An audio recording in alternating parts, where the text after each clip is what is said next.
compliance, and with the annual returns even more little compliant, right? Let's start with the who has to file the annual returns. Now, Section 44 of the Act deals with the registered person, every registered person filing an annual return. It says an annual return shall be furnished.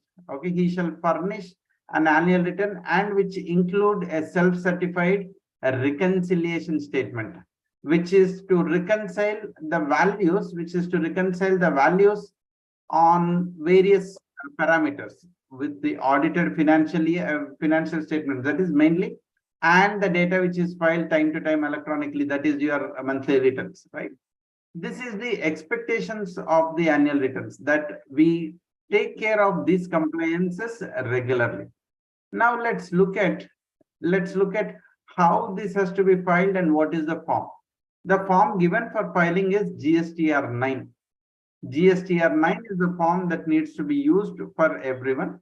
And in case if you have any subcontractor who are opting into composition dealer, there's a form GSTR 9A. However, currently it is not available because GSTR 4 is being construed as the return which is being filed annually.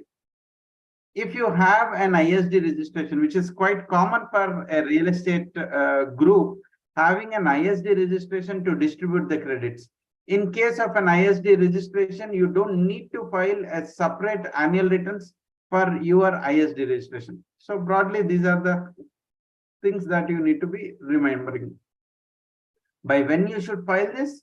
You should file this form by 31st December of this financial year. Applicable basis the turnover. So if your turnover is exceeding 2 crores, and which is quite common, exceeding 2 crores is likely to happen in easily every real estate industry. However, if you have a group entities, and some of the entities have been formed only to manage, it's like an asset management entity, etc. So you also have to look at the turnover of each of that to see whether 2 crores have been crossed or not. Only then the applicability of the filing of annual returns would come into place. In case if your turnover is exceeding 2 crores but less than 5 crores, the requirement to file is only one return, that is GSTR 9. But if the returns value to be filed, both 9 and 9C, we call it as a reconciliation statement.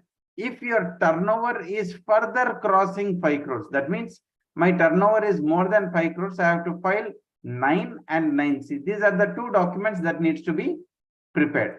So is it mandatory to file? Optional if your turnover is less than 2 crores, but beyond 2 crores, it is mandatory to file. Due date as of now is 31st December, unless otherwise there is an extension, but very unlikely there is going to be any extension of the due dates. Now, couple of other points one needs to be considering before finalizing your annual return as to what is the basis of which I will be filing my annual return. That is something one has to look at.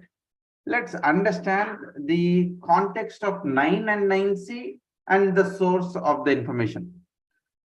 Earlier, we had this annual return concept under VAT, which was not there under, say, service tax or excise regime. But here, why we have two forms? What is the context of these two forms? And friends, in case wherever you get a doubt, you have any point, put your question in the chat box. I'll take up those questions at an appropriate time. Now, GSTR 9, you should read it as statement of fact. Please note, GSTR 9 is statement of fact. Now, when I say statement of fact, what you would be reporting in GSTR 9 is what actually has happened. So what is so is GSTR 9. While 9 says what should be. So what is the fact when it respect to the compliance of GST? What I should have been done is 9C. So broadly, if I have paid short tax, excess tax, or no tax is in your GSTR 9. What is the tax I should have actually discharged is GSTR 9C. So the context is what I have done in by filing GSTR1 and by discharging taxes in 3B, or if I have availed input tax credit. We all know in real estate industry, 90% of the cases input tax credit is not available. There are some cases where input tax credit is eligible. So even if we are not eligible for input tax credit, if you have availed input tax credit, you would be reporting on in GSTR 9 because you have availed input tax credit. While in 9C, you will say that I'm not eligible for credit, and which you have reversed or you will reverse. So what I should be really doing is 9C. What I have actually done is GSTR 9. So as I say this, what I have actually done is actual taxes paid, actual ITC availed, or actual ITC reversed. So the factual position is your GSTR 9. The contextual, or what is the happy path, what is the expected path, is your GSTR 9C. So broadly, we need to understand that this is the difference between these two forms that exist. Now, if I have to walk you through the form of GSTR 9, which is annual return, beautifully drafted form, divided into 6 parts. The part 1, 3 tables, basic information. Part 2 talks about liability, that is arising, table 4 and table 5. Your outward turnover and the liability, RCM and the liability, and the turnover on which there is no tax is covered in table 4 and table 5. Input tax credit related details are dealt in part 3, table 5, table 6, 7, and 8. While a tax liability arising out of ITC and the gross liability, the net tax that you have paid is reported in table 9. The taxes that are paid through cash, through ITC would be reported in table 9. Ideally, this should be the end of the form, but we all know if there are any mistakes that happen and if you have corrected in the subsequent period through 3B, you will be reporting that additional information in your part 5. The adjustment in the 3B for the subsequent financial year is covered in part 5, which is table 10 to table 14. Very important. And government want an additional information that is covered in your part 6, which is the other information, table 15 to 19. Right. Broadly, this is the structure of your GSTR 9. This is how the GSTR 9 has been structured. Any questions to anyone at this point? If you have, put it in the chat. Periodically, I'll see the chat and I'll reply those. As of now, there are no questions. Let's move on. Now, 9C, while I say 9 is the statement of facts, 9C is the statement where what is supposed to have happened. So in 9C, you would be reporting what will be your GST turnover basis, these transactions that have happened during the year. On the turnover, what is your liability? It doesn't matter whether you have paid or not paid. What is your liability is reported in part 3. What is your eligible input tax credit is reported in part 4. If owing to the difference between your GSTR 9, while you have actual taxes discharged the ITC availed, vis-a-vis the difference which is arising from part 2 or 3 or 4, if there is a tax liability that you will have to pay, you will be reporting in your part 5. So the context for your 9C is what is so, and in terms of what you should have been done. What context for GSTR 9 is what you have done. So that's a broad difference between 9 and 9C. Now, what is the information that you need to have before you file your annual returns? You got to have the visibility of what is the value of the taxes that you have paid through 3B. What is the turnover that you have reported in your GSTR1? How much is the value that is showing in your audited books of accounts? Input tax credit, wherever eligible, a visibility from GSTR2B. Apart from that, the previous year 3B and GSTR 9, if there are a short taxes paid, subsequent year 3B, if you have adjusted in payment of taxes through the subsequent period. Apart from 3B, if you have discharged some taxes during the year using DRC03 and information thereon, and the access to the notices and the orders that have come from the department. I want to tell about 2 tools at this point. Tool number 1, Tally on Wheels. If you are using an accounting software like Tally, you can use this application to automate, get all your data for preparing GSTR 9. Another tool which we use in our office is GST Zen. It's a cloud-based application where all the data from your GST portal is fetched, and you can automatically reconcile what is there in the books of accounts and then do the compliance of annual return. These are the two tools which I definitely want to share. And I always tell automation is the key. So most of the time we as an accountant to spend on the values that are coming in, rather than we should spending time on preparing for the values. Preparing for the values should be the job of the software or the computer. Our job is to analyze the data that is coming from that, right? So when we have to analyze the data which is coming from that, we definitely have to use an applications. So in our office, we use GST Zen for preparing GSTR 9 and 9C. Now let's actually get on to how do I report the values into GSTR 9 and 9C? What should be the source of the information? Let's firstly broadly understand the difference between the turnover and how do we report. As I said, the part 2 of GSTR 9 deals with the turnover and the liability. There are two important tables that will be considered. With respect to the turnover only, I'm talking outward supply. Outward supply, where there are transactions which have liability to pay tax. That is the supply which is happening before the occupancy certificate, where you do not have a tax liability. Where you have the tax liability, you will be reporting in table 4. And those supplies where you are making after the occupancy certificate, where you do not have a liability to pay the taxes, you would be reporting in table 5. So you have a clear bifurcation of what turnover will go to table 4 and what turnover will go to table 5. That bifurcation is very vivid and clear. So the supplies made before OC, supplies made after OC. The only point here one have to note here is, in case if there is a supply happened before OC, but the payment has been received after the occupancy certificate, sometimes after the registration, even that should be reported in your table 4. This is a point one has to note. Now, broadly between financial books of accounts and the values that you report in your GSTR 9, what is the difference?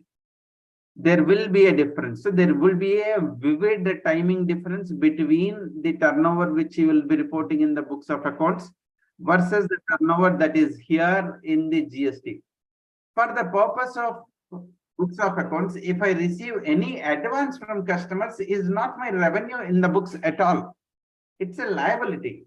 While for GST from section 13, it would be recorded as the time of supply. Now, how do I recognize revenue in the books? My books, the revenue is recognized basis the percentage of completion. If I've completed the project beyond 25%, let's say I've done 40%, I will make an estimate of revenue by considering other factors and assess my closing stock. I will assess my closing stock. And when the flats have been booked, then I will recognize the revenue. So my revenue recognition and the stock assessment is different in the books. While irrespective of the percentage which you have completed, I am not going to recognize any revenue for GST. If I have raised an invoice to the customer under financial statements, it is not a revenue. Raising of an invoice is an event to collect the money. My revenue is linked with the contract with the customer, the percentage of the work which I have done vis-a-vis the one which I have agreed with him. While I will also raise a demand note basis if the agreement says 40% after completion foundation. Every 5 floors I complete, I will collect an additional 10%, 10%, 10%. That is your contractability to collect the money. But just because I have raised the foundation, 40% has been collected, will it become my revenue from financial perspective? 100% no. But from GST perspective, section 31 continuous supply of service, which indicates as and when in the contractual terms, if you have said it will be recognized as revenue. Situations where if your work has been done and not invoiced, the moment you are doing the work, you will be recognizing revenue in financials.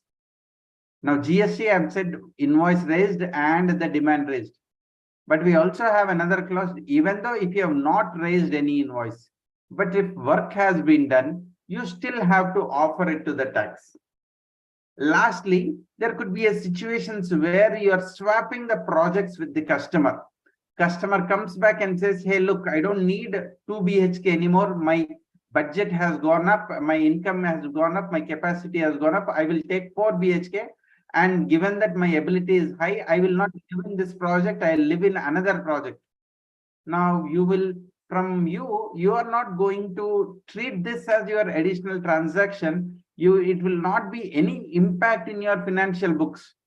But from the purpose of GST, this is kind of a barter. You will be forced to recognize by issuing a credit note earlier revenue, derecognizing and issuing a new revenue. So there are broad aspects between the revenue which exists in the books of accounts versus the revenue that will be appearing for the purpose of GST. There is going to be a difference. Now, how do we address these differences?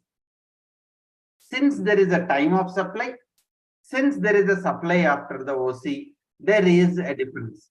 In a while, I'll explain you how do you reconcile that. But broadly, please get that the turnover which is there in the books of accounts and real estate project will not be the turnover for the purpose of GST.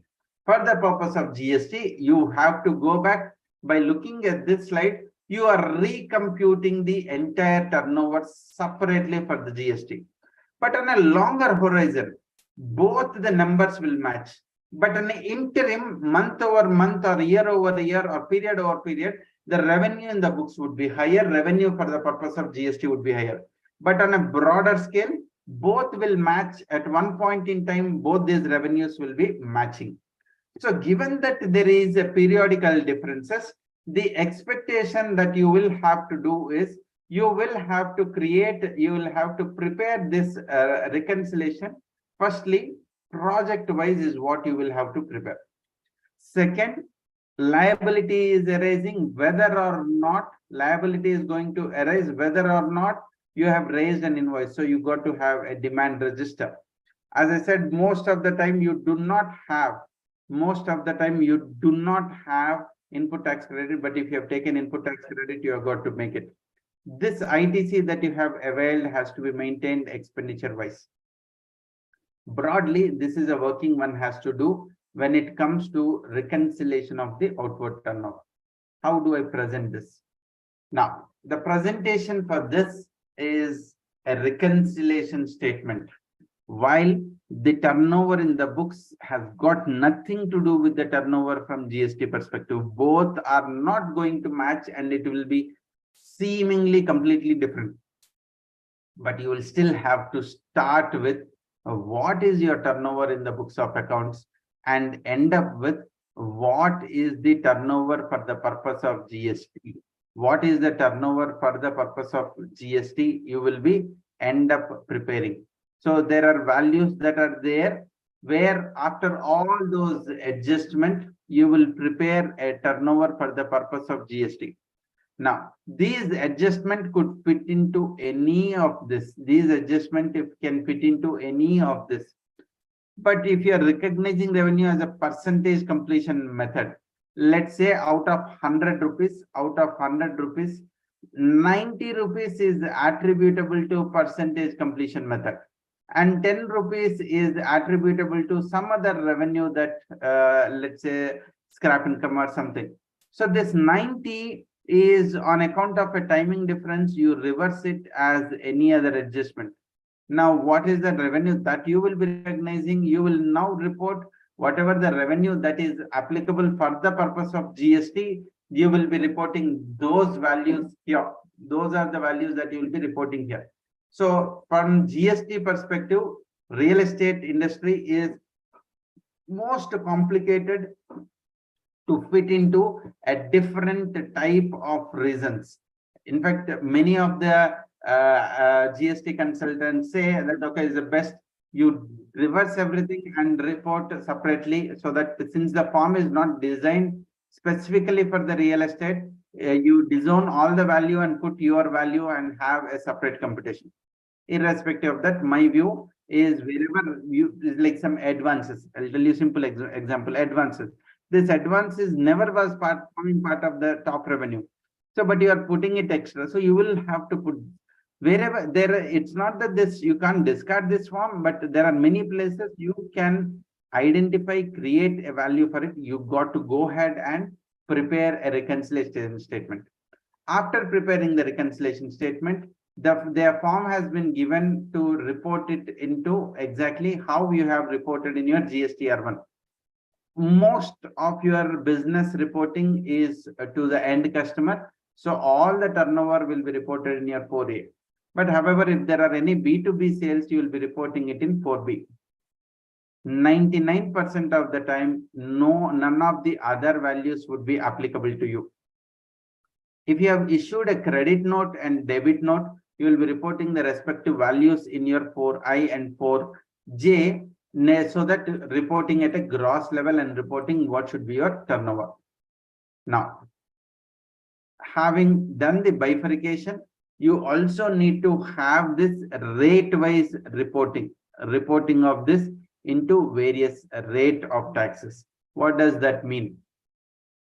Both the taxable turnover, exempt turnover put together is the total turnover. So you have to do a rate-wise bifurcation. Before doing rate-wise bifurcation, there are some points which generally people miss out. I want to highlight them. Firstly, GST is applicable on your other income also. When you collect from your customers in whatever be the name, floor raise charges, pool view, car park, etc., whatever be the name that you are collecting, would also be forming part of the taxable value of the supply and should be treated, even the other income aspects also to be treated for the purpose of computation of revenue. Point number one. Point number two, it is also common in this industry at one point, owing to the cash flows, if you have to make some payments to any of your suppliers and that money is not available, there always happens a barter.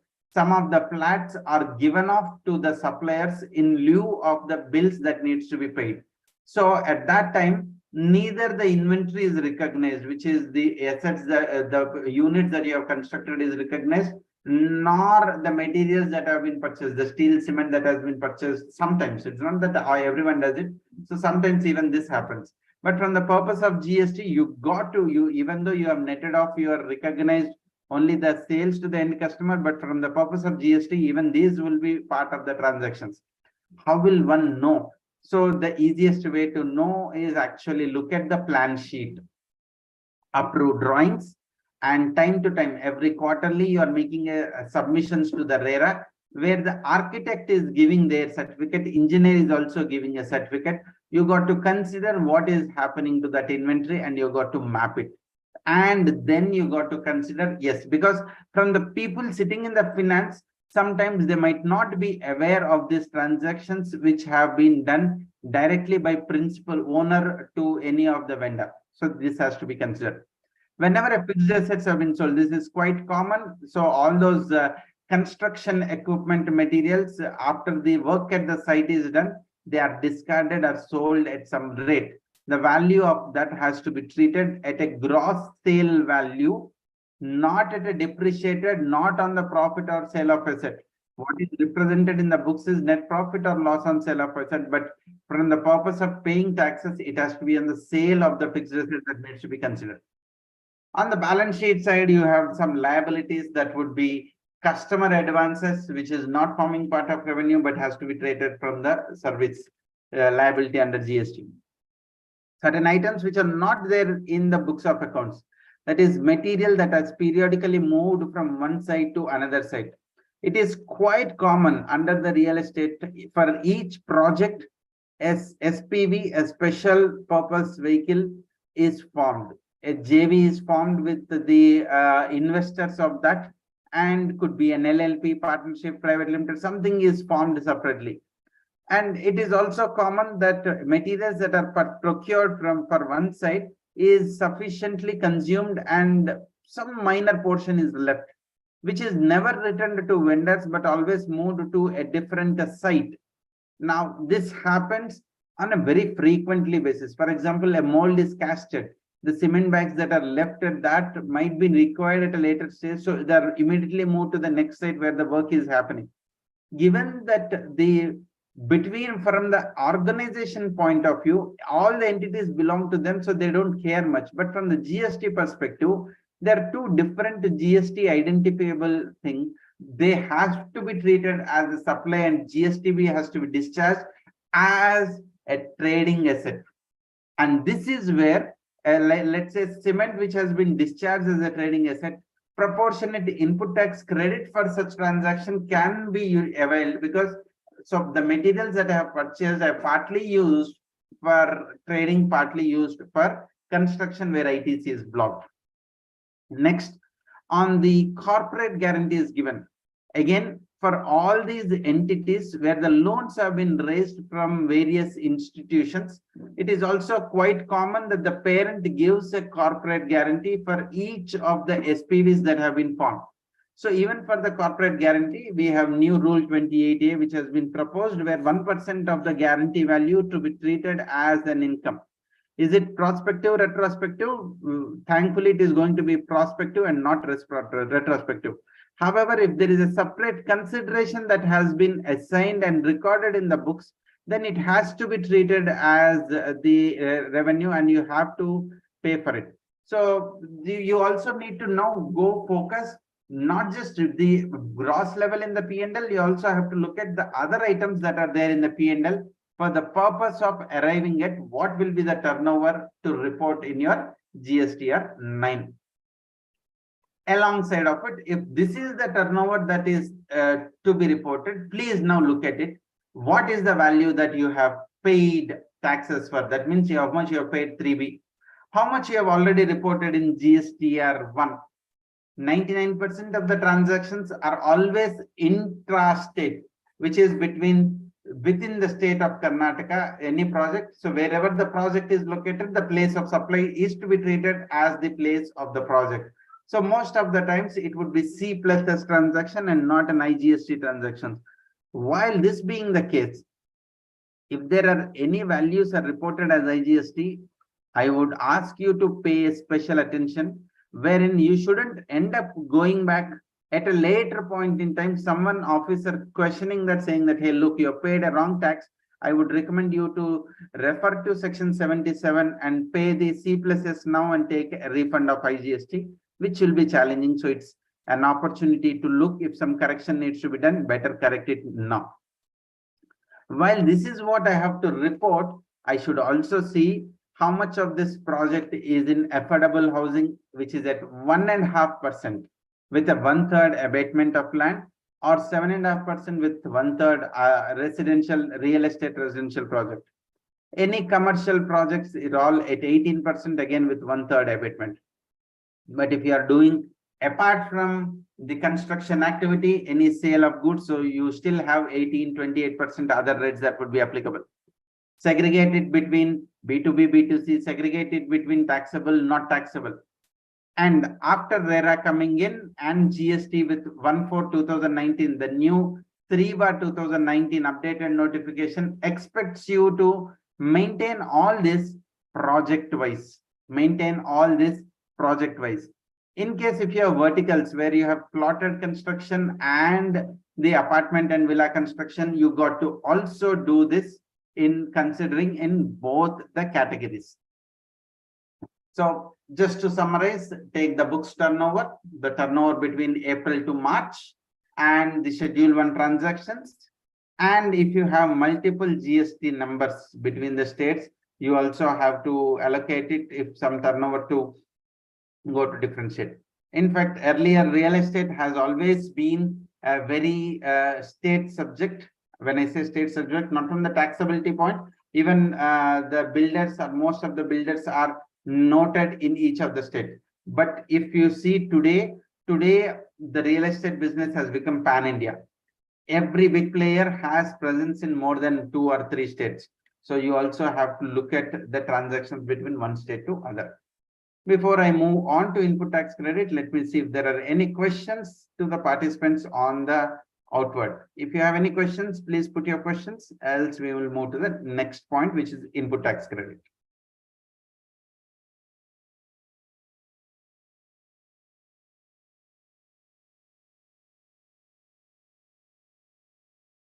All right. There appears no questions. Let me move to the next, which is input tax credit. Input tax credit, it actually appears little simple. While it's simple because the expectation of the new notification is you got to pay all the taxes in cash. You cannot utilize any input tax credit. Even though if you have trading business, you have an accumulated input tax credit on the trading business, you cannot use it. And all the credits that you are purchasing should be treated as ineligible credit. But if a credit which is common both for trading and the construction, treat this as common credit and put it under Rule 42. Very important, two taxes, 9 subsection 3, which is development rights you have to be paying for the supply made by the landowner to you. Second, procurement made from an unregistered dealer beyond 80%. Expected 80% of the purchases should be from registered person. But if you have made only 70% from registered person, the 10% has to be paid under reverse charge. These are the two reverse charge. Let me cover them in detail. First, I'll start with forward charge. In terms of reporting in 9, you will be reporting in 3 tables, table 6, 7, and 8. In 9C, it is reported in table 12 and 13. How is it reported in table 6? Table 6 talks about all the credits that you have availed. Availed meaning the credit that has moved to your electronic credit ledger, including through transition credit. So their transform was opened the year prior to this, or if you are filing any ITC-01 or ITC-02 transfer from one state to another state, and very unlikely. But the point you have to notice, credits that move to your electronic credit register is what you have to explain for in your table 6. Now, sometimes you have reported the gross and reversed it. So end of the day, what matters is how much is the net input tax credit that you have availed. This net input tax credit that you have availed, what you done, have you used it paying output tax? Then check whether this is automatically reported in table 9. If you have not used it towards output tax, then it should be lying as unused input tax credit. Check the closing balance of your electronic credit register as on March 23. Please correct it. It should be read as on March 23. Right. So broadly, you will have to segregate and report it. Now, when I have to compare with my table 4 of 3B, table 4C, where I'm reporting the net input tax credit, that is table 6 of GSTR 9 is the gross credit. Table 7 of GSTR 9 is the credit that I have reversed. Here, if you have done a net reporting in your table 4 and you want to adjust it, you can adjust it here. What you have to ensure is table 7J of GSTR 9 should match with table 4C of 3B. Between 4A is like the 4A of 3B should be matching with 6, or 4B should be matching with the 7. I wouldn't say that it should be in theoretically it should match. What you should match is what is the net credit that you have availed in 3B should match with the net credit that you are reporting in table 7J of GSTR 9. For those of you who are not into filing returns, which it is confusing this with the table numbers, don't worry, when you look at the form, you'll get it. The point you have to note is the net input tax credit you have availed is what you are reporting. Now, knowing that the input tax credit is not eligible for you, and if you still have availed, you still have to report it in your GSTR 9 because you have availed it. If you have to reconcile with the books of accounts, you also have to take a look at it, that what you have done, whether you have reported in the, if you have reported in the same period, it would be there. It will always be there in your table 7J. But if you have not reported in this period, but you have reported in the next period, it would be there in table 13. If you have erroneously excess availed, but in the books you have reversed it. In the 3B it is there. Then it will be there in the 12 of next year, so that you will be reversing the credit in the next year. So this is another way to reconcile whether the credits that have been reported is correct or not correct. Most important point for the real estate industry is freezing of input tax credit. I'll try completing in another 10 minutes, so that if there are any questions we can take. There are many notified services. What you are seeing in the blue color is most likely and common, which will be there. What you are seeing in the green color is where you have to put a lot of efforts in doing the computation. You have a credit under reverse charge which you have to pay. You can take it as a credit if it's a commercial transaction, but if it's a residential transaction, you will pay and not take any credit. So this is linked with unsold inventory as on the OC date. So the reverse charge on the TDR which has been supplied by the landowner to the builder. That is the one which you are seeing on the green color. You have to do it. Other than that, you might have availed some transport services. Quite common, you will have legal services. Quite common, you would have sponsored in any of the events or roadshows. Quite common, you would have paid the fees to the RERA for getting approval and other agencies. Quite common, you have paid the sitting fees to the directors. You might have security, you have at the site you have hired. You have used motor vehicles on hire. You have taken certain properties, I'll not say residential properties, but some properties on rent, temporary sheds or properties near to the site for your site engineers and others. Other white colors very unlikely applicable to you, but the colored in blue are applicable. So please go ahead and look at all your expenditure colored in green, applicable. The only point is the one which is colored in the green is applicable to be assessed at the date of the OC. Take a look at that and you have to report it and pay. Along with that, you also have reverse charge liability on account of 9 subsection 4. So where 80% of the inputs have to be from registered person. If there is any shortfall from the 80%, you will be paying under 8 at the rate of 18%. Now 452Q, if my memory is right, is the serial number on which you will be paying the taxes on it.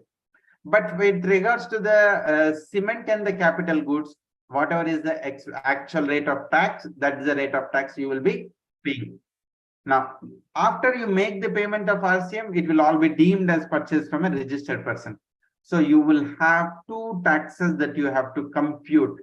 9(4) is peculiar, special, applicable only in case of the development projects. So the promoter of that builder promoter of it is the one who have to take care of this. Hence, the people who are filing annual return has to do a special computation for 9(4). Now, broadly, this is on the reverse charge liability. Where do I report? There are 2 reporting tables. The liability paid will be reported in table 4G of GSTR 9. In case if you are availing input tax credit, though not applicable, but in case if it's a common project, what you will do is you will avail and reverse it by way of rule 42. So the availment in case of 9(4) and other URD purchases is 6C. Other registered dealer purchases is 6. 6C is URD, 6D is the RD purchases. Now, you also have to ensure that the input tax credit reported should be lower than the tax paid. You cannot take an ITC without making the payment of the taxes. Table 8, I'm not sure why this table is still hanging around because of 16(2)AA, new rule 37A has come, all these things where it is making mandatory to avail input tax credit only upon visibility. This table I would appreciate in the first 2 years, 17, 18, 18, 19, or till 1920. Till 1920, this table was very important, pivotal role to understand how much is the credit I have availed vis-a-vis the values that are visible in 2 years. Now this has gone, but just as a theoretical academic, I'll give you the expected purpose of reconciliation is the values which are there in 2A. though you are taking the credit from 2B, for the purpose of your GSTR 9, it is still 2A. 8A has linked only with the 2A. The contextual difference between 2A and 2B is 2A is purchases for financial year 23-24. 2B is credits appearing in the financial year 23-24. In 2B, you might have credits pertaining to the previous period also coming into it. But when it comes to 2A, you will only see the purchases for that year. So the transactions expected to be availed credit for that year is expected here. So if you have taken the credit in the same period, it will be in 8B. If you have taken the credit in subsequent period, it will be in 8C. So whatever the credit that you have not taken will be there in 8D, which will be treated as lapsed credit, lapsed in 8E and 8F. This table is been said as optional, and many people have not been complying with it. So we'll have to see with it. All right. So a couple of the points just to conclude is in terms of the adjustment. 3B is the reporting tool for the payment of taxes. If you have paid the taxes in 3B, you will be reporting it in your table 4. But if you have paid the taxes through DRC 03, even this you will be reporting it into table 4. But if you have paid in 3B in the subsequent period till 30th November, not October, till 30th November, the October return that you are reporting in November, you should read this as any of the 3Bs that have been filed till 30th November. If you have paid taxes in that, you have to report it in table 10. Or if you have paid extra, you have adjusted, it is in table 11. Accordingly, you will have to report or discharge additional interest for remitting these taxes. Separately, you have to discharge the additional interest. If you have many short payment of the taxes, you can now pay through DRC 03. This is an important thing. You can pay it through DRC 03. The taxes can be paid. But the expectation is DRC 03, you have to pay only through cash and not ITC. Excess input tax credit claimed, if the credit balance is available in the input tax credit ledger, you can reverse it again in DRC 03. Please note, when you're reporting using DRC 03, you have to mention it as annual return. People also say, okay, I have paid through some DRC 03, some challan. How does it matter? GST is more technology driven law in the system. If it is not getting mapped properly, it is going to create a challenge, and it will be giving business to my partner Rajesh to file appeals for you, because I've been seeing a lot of notices that are coming in saying that the values that you are reporting here is not the values that you are reporting in 3B, because people say that it was there in some form, some manner, but it was there. So it's very difficult to sail through that kind of explanations.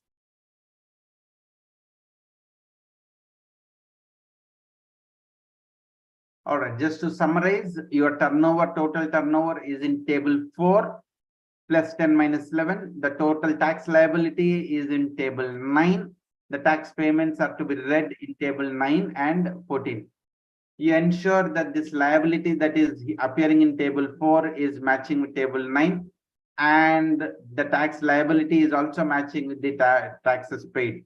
Of course, this presentation would be shared for the ease while you are filing your annual returns. This would be helpful and handy to see whether the reconciliations that I'm saying, is it matching or not.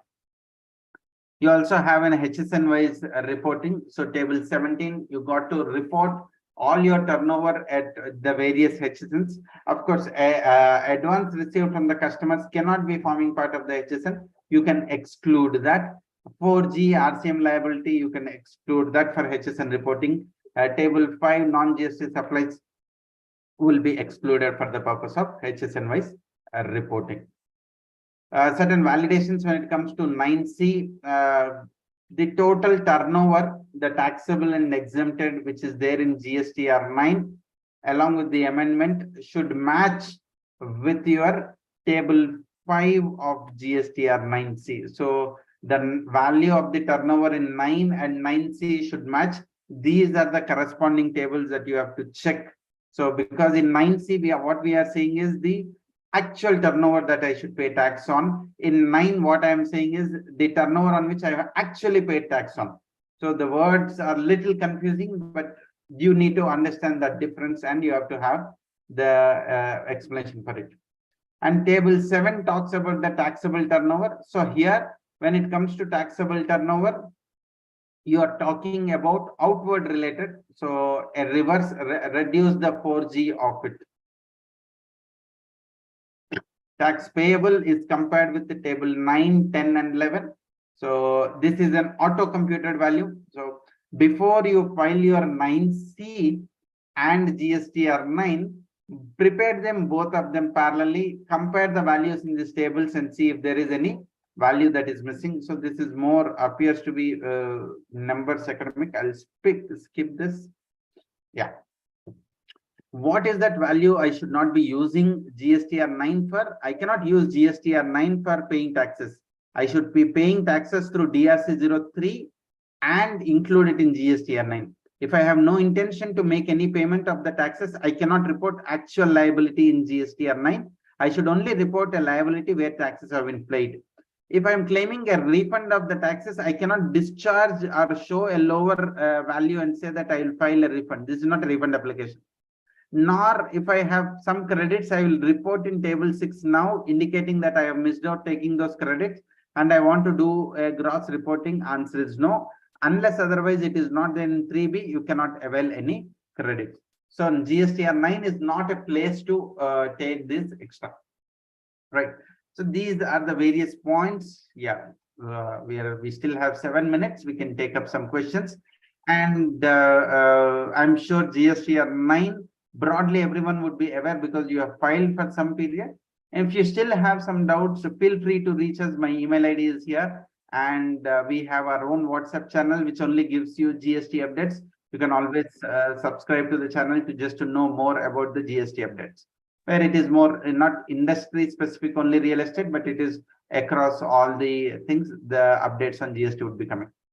Let me take up the questions, if any. Participants, if you have any questions, you can unmute yourself and ask, or you can put your question in the chat. I'll take up this question. Venu, I think, shall I? Yes, sir. Okay, I didn't see you have joined. Thank you for joining, sir. Please add. Only. Okay.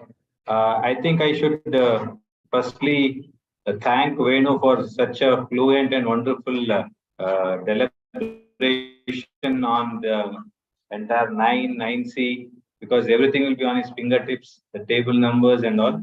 So that is the expertise which Venu carries. I always look at it from a litigation perspective.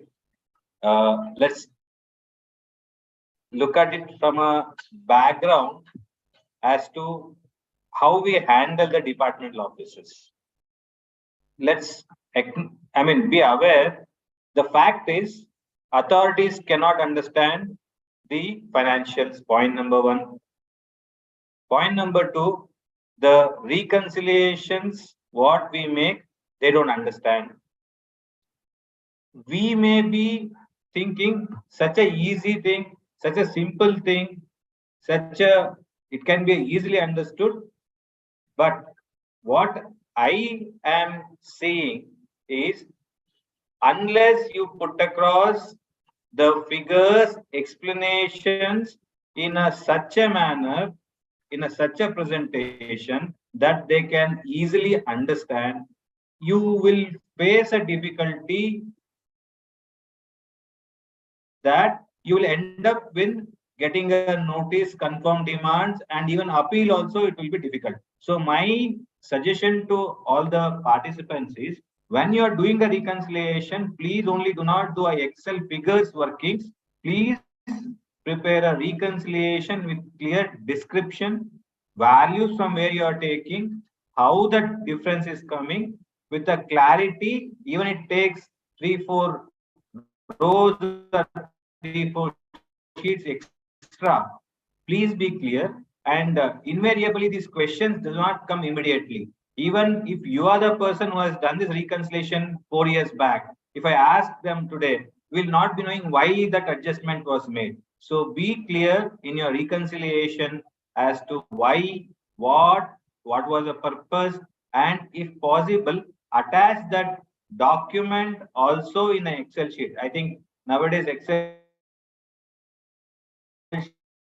sheets, you can also give a link or an attachment to do that with the supporting documents. It will be ease of references, and especially in real estate sector, as Venu was clearly mentioning, we can't understand, I mean, we can't reconcile so easily the financials vis-a-vis the whatever the GST returns. And if you are effectively need to explain to the authorities, it means explaining each and every line item. To that extent only, if you go, you can explain. So there is going to be a challenge. Be aware of it. So be give a clarity in your workings and the documentation you submit. Second, I think Venu clearly told in the beginning itself, GSTR 9 is a statement of facts. What has happened? Whereas 9C, what should have happened? So there, even the notes or that whatever reasons, bring in as much clarity as possible, because first initial 3 months, I mean 3 years, there was all this extended period of limitation, the penalties and all those issues were there. Now in future, if you are more you disclose, you will be protected from penalties and the extended periods which will be invoked against you. So these are some points from looking at from the litigation perspective. I don't get into each table wise or things, but only what I can simply say is look at it from a departmental officer perspective. If you are a departmental officer, you do not understand accounts, you do not understand finances, then will you be able to understand the explanation? If you're able to look at it from that perspective, you can be successful in convincing the officers. Over to you. Yes, sir. Thank you. And as Rajesh sir rightly mentioned, been seeing notices where the officer doesn't want to understand. You also got to appreciate saying that how much ever reconciliations you make it, officer is also not willing to understand. That is where I always say that make things transparent and as clear as possible, wherein your case definitely becomes strong at a higher forums. You definitely got to have a given that your industry is into very complicated in terms of understanding, having proper values reconciled and explanation why you have taken where values, especially at a project wise on a longer horizon, both revenue from the books and revenue for GST should match. So you got to have saying that, say, hey, look, in the interim, these differences happen, but year 1, year 2, year 3 GST turnover, year 1, year 2, year 3 your books turnover, because anyhow your audit is going to happen. Like all of you are doing 17-18, your DRC 01 replies now in the financial year 23-24. Even if it is shorted, it is at least 3 years phase where you will be getting this. So by then your project is done and dusted. Make sure you have these reconciliations when you have offered to the taxes. What you have done to the property, the landowner share that you have given, where you have to pay taxes on the forward charge. So all these computations make it beat in handy, so that you can at least save huge demands. And when you want to go for an appeal, you have got to do pre-deposit, the initial 10%, later the 20%. All those complications also do exist. Yeah. Well, as I understand, this being starting of your annual return filing, and in case if you get some doubts, never mind, please hook on to us. We will assist you in giving you a clarification, what value to be reported in which table. And even if you get a notice from the department, I would always say, get your replies vetted through as a second opinion, someone saying, so that we know whether this can be saved or what is that you should really write it, which will help you when you're fighting in the higher forums. Because I have seen a lot of notices that have come on a plotted development, you have got notices. So you need to know how do you defend and fight your case. These are all the points that I have to say. Otherwise, we have just bang on time, 5 o'clock. Back to you, Vishwas. Thank you RERA Consultants LLP, and thank you Naredco Opoza for hosting these sessions regularly. And the special thanks to Rajesh sir for coming, joining on time, and giving those insights as to what you should be doing. Thank you, sir. Thank you, Vishwas. Thank you, Vinu. Thank you, sir. Thank you. I thank, sir. I thank all the speakers for giving us their valuable time and educating us on filing annual returns. I also wish to thank all the participants today for patiently participating in the session. I hope the session was informative and knowledgeable. If you have any queries, please do contact us. Thank you and have a nice day. Thank you, sir. Thank you. Good day. Thank you, sir. Thank you. Good day.